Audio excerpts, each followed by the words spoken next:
Hello, I'm Renee, And I'm Jay. and we are talking about the first steps of spirituality today. And let's just dive right into it. Yeah. So, what do you need, or what parts are the first? Is the awakening, I think, is the first part. Oh, for sure. But what is that? Like, what did you feel when you first awakened? Awaken. I felt very overwhelmed. Overwhelmed? I felt overwhelmed because I felt like it was a breath of fresh air for sure, and it was definitely overwhelming to like come across all these new feelings that I felt towards things that I always believed in was right, and I don't want to necessarily say Yeah, you're starting to awaken that some of those things that you're taught from educated people who have degrees telling you, and it's not true. Exactly. Like it's like breaking out of a box almost. Yeah. So like once you're out of that box, and like it's like very overwhelming, but it's also you get a big rush of curiosity. You know. Absolutely. Like I was extremely curious about like everything. Yeah. So I think that one of the things that happens is the understanding that what you're being told is not true. Another thing is synchronicity. Yeah. What did you see about like synchronicity? Like 1111. Oh yes, the angel numbers and like those things have so much meaning to them. Like more, and some people think it's like not real and all that. Yeah. They have so much meaning to them, and everything truly happens for a reason. So if you see 444 every single day at no matter what time of day, or morning, or like later in the afternoon, or if you see 111, it pertains to your life in some way, shape, or form, and it was a reason that you saw those things, and everything comes together and everything is one, you know. So one of the things is you're going to have every person has a different media that they like to use. Now, since I'm a math person, I'm a numbers person, I'm going to see a lot of synchronicity in numbers. I'm going to see it every day and every second because I'm always looking number here, number there, number here, number there. And I see it on license plates. Do you see license plates? I definitely take note of license plates. I always look at those. I see those a lot.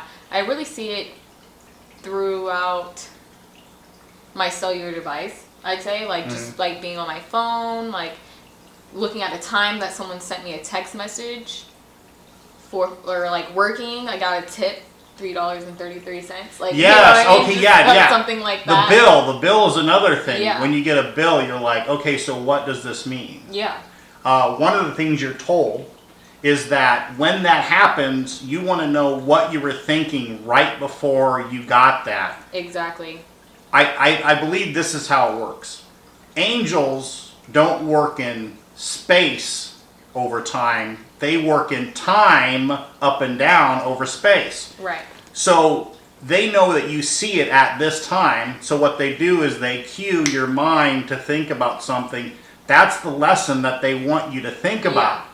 That they want you to pay attention to really like, dissect maybe. Dissect, understand, learn that lesson or that fact or that's why when you look up an angel number, like let's say you know the meaning of it, and let's say you are experiencing something in your life and you see an angel number and you're thinking about that certain thing, and then next thing you know, the angel number is telling you like, hardship, like, or something, or like dealing with transition and stuff like that, and it pertains to 100%. That's literally real. That's like reality right there. That's the angels communicating towards you. They want to, let you know that they understand what you're going through, and they want you to focus and really on that subject or that part that you're learning at that time. Yeah, it's a reason for everything, and I really feel like everyone should know that, Yeah, each piece, I think,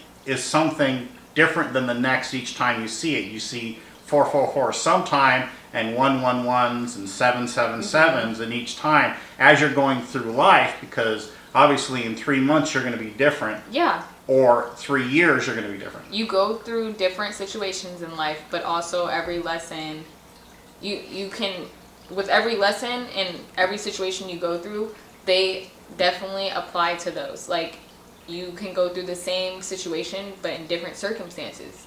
But 3 months later, you're going through something similar than what you went through 3 months prior. Yeah. And it's still, by all means, 444. For example, I believe 444 is change. You're going through a changing in your financial area, or you're going through changes in your, marriage, or whatever the case may be. They all pertain to everything, and it can get more in depth. It just really depends on how you take it, but it really does like speak volume. So, where are you in your awakening? When was it that you started? Because mine started probably about 7 years ago, but I've really been more advanced the last 2-3 years.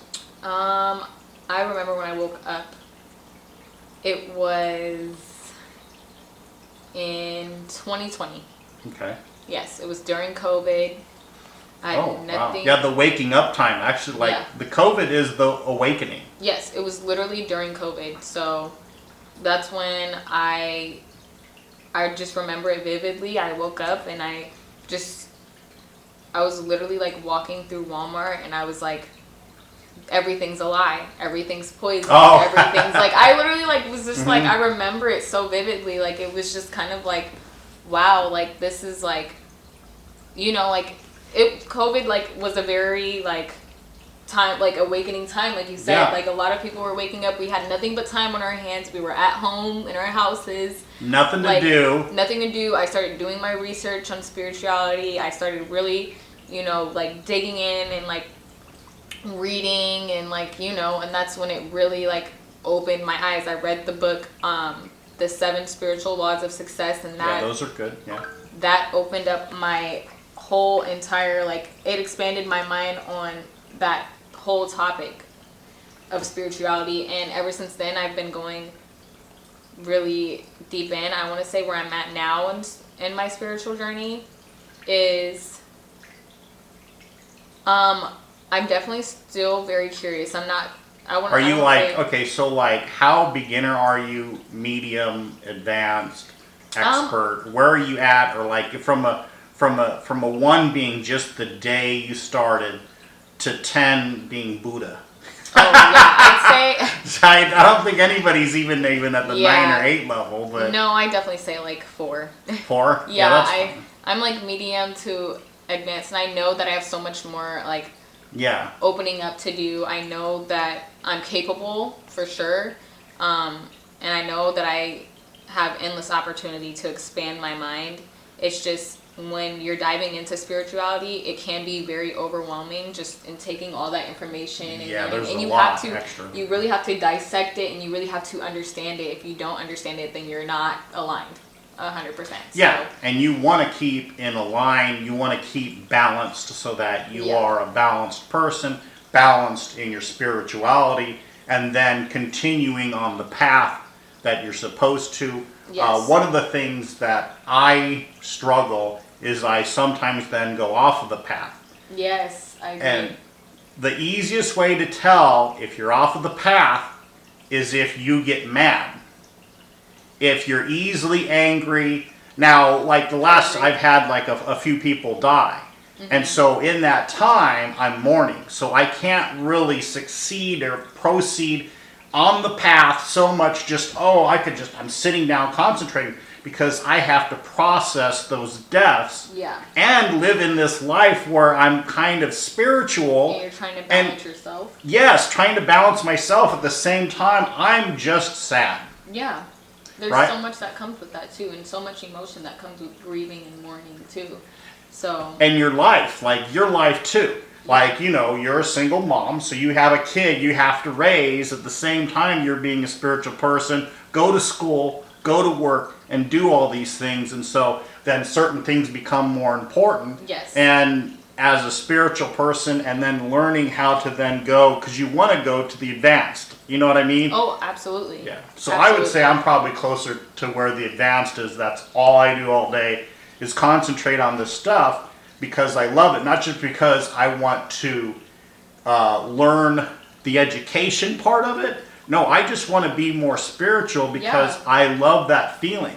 I stopped drinking after 30 years of drinking because I don't like being out of this world. I want to be in this world, happy to be here every day. And you want to be balanced, and drinking is an imbalance. You know what I mean? It takes you off of. You become unaware. You become very unbalanced. Very vulgar, or it changes your personality. You can have entity attachments. Exactly. Like literally, you're like all of a sudden totally off of your course. For sure. Back to going the other way in the negative aspect, which is still a part of learning. So if you learn from it in the end, I'm fine with it because people are always gonna. You don't always go across the path every single time. No one's perfect, and that's one thing that you got to give yourself grace with. No one's perfect.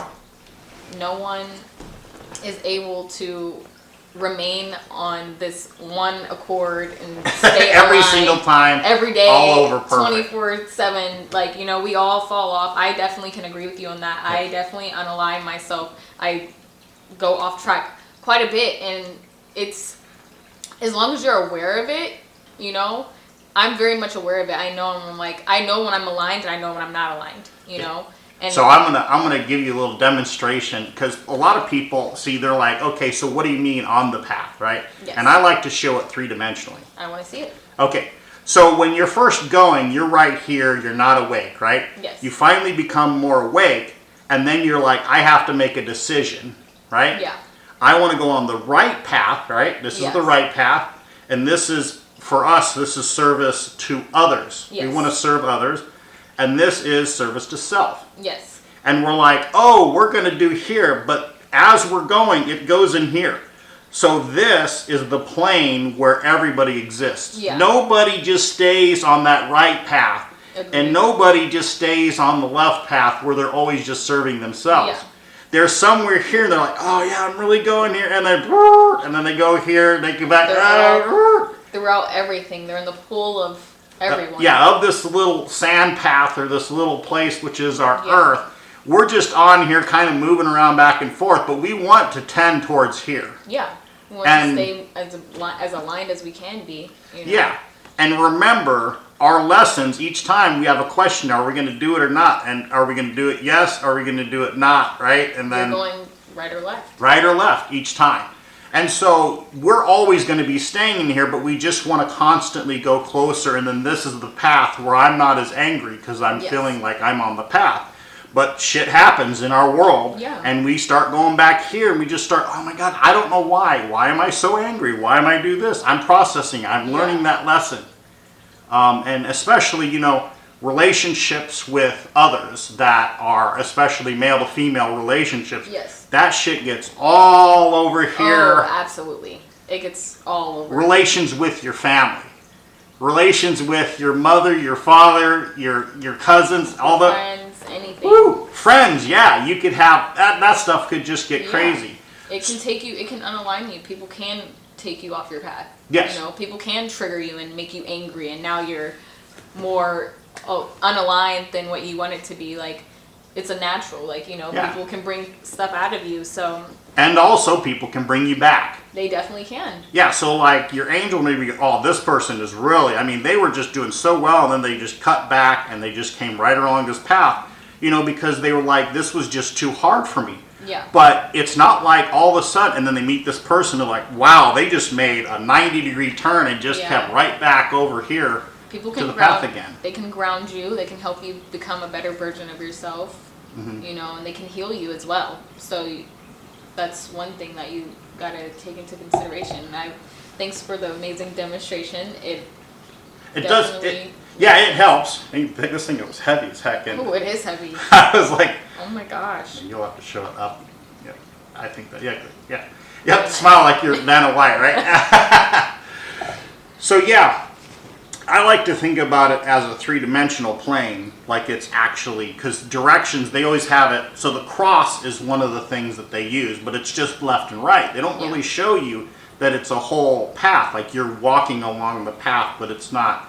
You want it to be straight. Of course. Yes. We all want it to be But straight.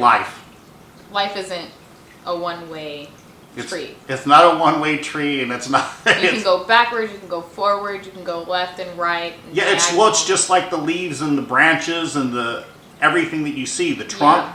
Those things are never straight. Nothing's ever straight. I mean, yes, you do have straight lines, but like the natural existence of a lot of things is not perfectly made. Yeah, nothing is aligned in perfection. No. Everything is a little bit askew, but that's all right. That's life. And I do see people, in myself, it's actually the hardest to see yourself as the perfect angel. Yeah. But I see you and every other person, even when they are just fucked up. I mean, seriously have serious problems. I still see them as an angel. You see the good in them. You see what their potential and what they could truly be, and I feel like that is, excuse me, I'm sorry, but I feel like that is a part of being an empath as well. Yeah, when you really see the best. Now, as an empath, we go too far and try to take them in. That's not our job. No, it's not. Our job is to love them, but let them do it. Yes. So just walk back. You don't need to give that person who you're dating money. You don't need to do that person that's, doing this or that to give them stuff. Trying to take on their problems. No, it is good to go and give that guy on the corner a sandwich. That's a great thing. Go ahead and go to a charity and give them this or that. Those are all really good things, but you don't have to constantly be the doormat for everybody else. No. You need for them to try and kind of work through their problems. For sure. And in the awakening, that's what our jobs are, to stay over here on our right path. On our right path. Without moving all of these people who are on the path of service to self. Oh, service to self. Service to self. And we're over here to service to others. We're to help them, but only if they need it. Only if they need it. And they show reciprocity. Yes. Right? They have to show reciprocity. They have to show something in return. Or else it's just us just giving them our energy or whatever. Energy vampires. Yep, energy vampires. And those are a real thing. Those things. And yeah, you will have your energy taken, and for sure. It will not be given back. And as an empath too, we've all, I'm sure every empath has experienced the energy vampire. Someone who sees your potential as a good person, who just takes from you and drains you and takes your kindness for weakness, takes your helping hand, whatever you are extending, whatever part of yourself you're extending to them, takes it and takes as much as they can from it and doesn't pour into you like you pour into them. Yeah. That would definitely be an energy vampire. And I feel like it also takes you have to be a little spiritually intuitive to know that you are being drained and sucked out of your good energy as an empath, Yeah, I think that, as far as we go on even the subject that we were talking about, you can see where both of our focus is. Where's our focus? Because what lesson we're learning. So also another thing.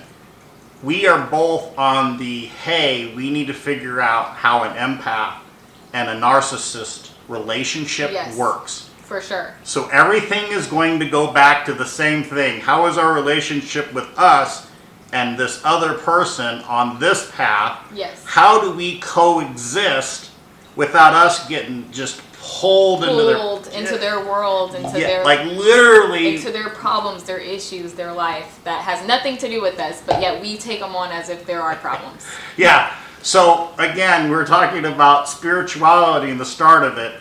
So this is what everybody is going to be dealing with. Yes. And so hopefully this is a lesson we'll show you as we start out on our things. We're going to go with whatever we need to be focusing on. Absolutely. So whatever we focus on will be the path that we're supposed to, and there's not going to be just one. We've talked about several different things, right? Oh, several. And we have so much more too. Yeah. And so I think we'll end this one on starting synchronicities with on what we are doing as far as starting the path, what it looks like as far as spirituality goes. Definitely. I agree. And we will be talking about all of that. All right. I think it's a good place to cut it right here. Same.